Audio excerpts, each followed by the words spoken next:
皆さんこんにちは、ガジェログです。今回はXiaomi スマートバンド8アクティブのファーストインプレッションということで、前回のファーストルックの動画から少し時間が経ちますけども、スマートバンドとしての性能、どんな感じなのかね、いろいろチェックしてみましたので、その点を今回お伝えしたいと思います。このファーストインプレッションの前に、ファーストルックの動画も出していますし、またより細かなね、どんな機能があるのかも含めまして、スペック解説もしていますので、こちらもね、参考にしていただければと思います。ということで、早速本日も行ってみましょう。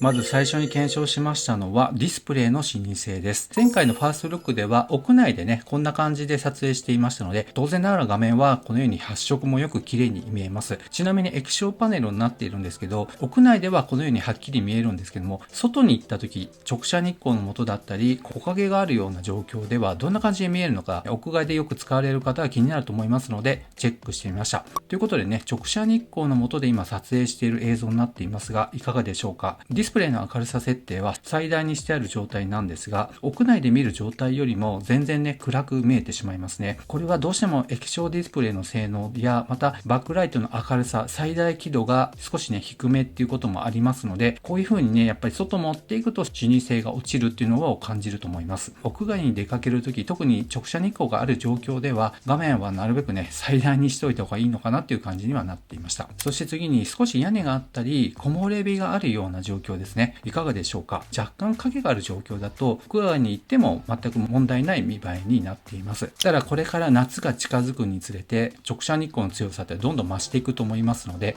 ディスプレイの最大輝度はマックスにしないとちょっと厳しくなるのかなという気がします。今真冬の状態でこのようなディスプレイの明るさになっていますので、これから夏が近づくにつれてもう少しね、画面の明るさっていうのは欲しかったのかなと思うかもしれません。そして次の点になります。それは歩数計の精度に関してです。こういったね、スマートバンドもしくはスマートウォッチを購入される動機の一つっていうのは、スポーツ、運動を頑張っていきたいっていう方が多いと思うんですけども、この8アクティブを装着しながら普段過ごしていけば、ここにある歩数計の部分ですね、今837歩と出ていますけども、日付が変わった1歩目からね、歩数計をカウントしてくれますので、1日にどれぐらい歩くのかということについて、リアルな数字っていうのが出てきます。ということでおなじみになりますけども、歩数計の精度も今回調べてみました。普段私の動画を見てくださっている方はご存知だと思いますが、このカウンターを使いまして500歩を計測します。人力で10歩カウントしましたら、このように1とカウントして、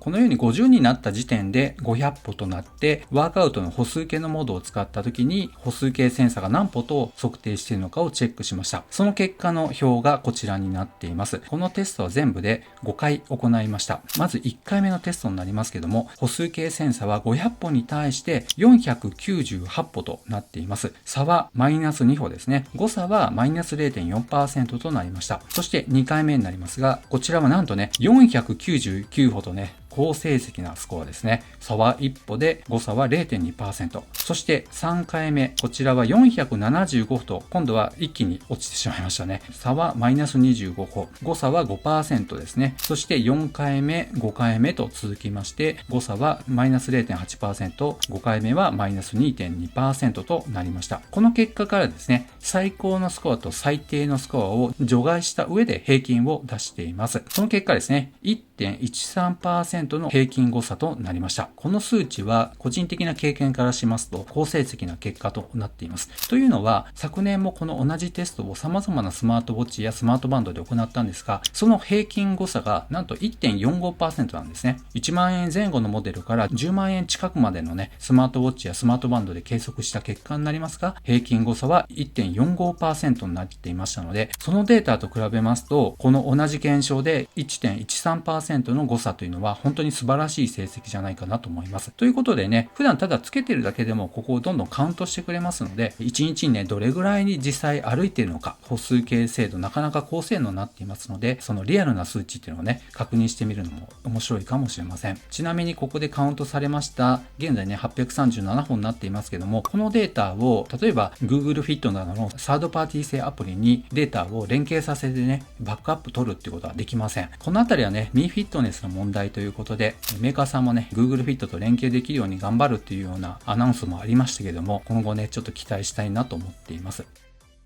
そして次の点になります。それはバッテリーの持ちがどれぐらいかということになります。Xiaomi スマートバンド8アクティブはこちらのディスプレイは液晶ディスプレイになっていまして AOD は搭載していないんですね。いわゆる常時点灯モードはついていません。ですのでバッテリー持ちに関しましては普段この消灯されている状態で使うときにこのようにね画面点灯させて使うモードのみになっています。その結果になりますね。まず1日目 100% からスタートしまして24時間後ワークアウトの屋外ウォーキングを1時間行っています。残量は 85%、前日差は 15% となっています。そして2日目になりますね。同じく1時間のワークアウトを行っていて残量は 74%、この日の前日差は 11% と1日目よりねちょっと少なめになっています。そして3日目になりますけども屋外ウォーキングを1時間行っています。残量は 53% となって前日差は結構大きめになりましたね。21% を減っています。もちろん毎日同じ行動をとって生活しているわけではありませんので本当に様々なね要素が絡んできていると思いますが自由な使い方をしてこういった結果になっています。ということでですね1日あたりの平均のバッテリー消費は 15% ほどとなりました。その結果ですね私の場合の使用方法になりますがバッテリー持ちは約1週間ほどとなりました。いかがでしょうか。1週間持てばね通常バッテリー持ちはなかなかいい方じゃないかなと思います。もちろん高機能モデルではないのでそれほどバッテリー消費する要素っていうのはそんなに見当たらないんですけどもいろんな設定項目がありましてその様々な要素によってバッテリー消費っていうのは変わってきますしもちろんこういったね腕上げ点灯の頻度っていうのでもこの画面がつくことによってバッテリー消費っていうのはやっぱりどうしても発生しますのでこういった部分でもね人によってだいぶ結果っていうのは変わってくると思います。もちろんワークアウトを毎日行っていたっていう点も大きくかかってくると思いますけどもスペック値は2週間と言われていますけども1週間ぐらい持てば十分じゃないかなという気がします。このあたりもね他のモデルと比較した場合2週間バッテリー持つよって言った場合ですね1週間からよくて12日とかねそんな結果が多いんですよね。これぐらい持てばいい方じゃないかなという気はします。ということでねいつもならファーストインプレッションの内容としましてはこの3点をね主に見ているんですけども今回ちょっとおまけになりまして睡眠測定の結果も調べてみました。睡眠測定の比較に関してはこの右側のファーウェイバンド8ですねこのモデルと比較してみました。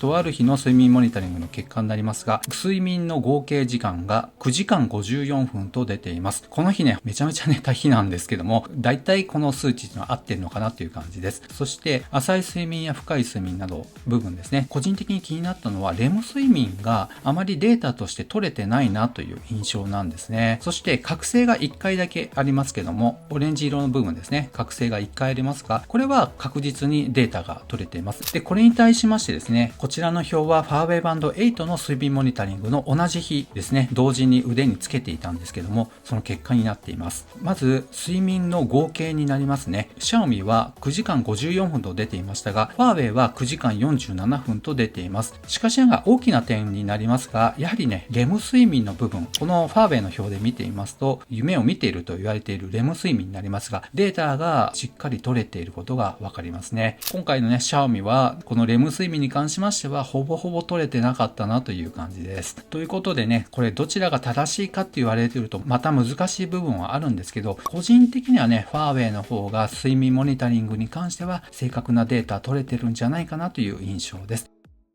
ということで今回 Xiaomi スマートバンド8アクティブのファーストインプレッションということでおなじみのね様々な検証について見てきましたがいかがだったでしょうか。例えばバッテリー持ちに関しましてはよくてね 2,3 日っていうモデルもありますのでそれと比べますとね1週間持てばもう全くね不自由しないんじゃないかなと思います。1週間ね仕事をしている間はバッテリーに関して気にする必要がないっていうことになりますので使い勝手の面では申し分ないと思います。そして歩数計の精度もねリアルタイムのね歩数を何歩歩いたのかっていうのも確認できますしまたこの文字盤もねなかなか使い勝手良くてここに秒数表示ができる文字盤も一応格安モデルながらに使えるのもいいと思います。メインでねもっと高いモデルをお持ちの方もいらっしゃると思いますがサブでね使ってみてもなかなか面白いんじゃないかなと思います。ということで気になった方は概要欄にリンクがありますのでぜひそちらからもご覧ください。この動画良かったよってことであれば高評価そしてまだの方はぜひこの機会にチャンネル登録をお願いいたします。ではまた次の動画でお会いしましょ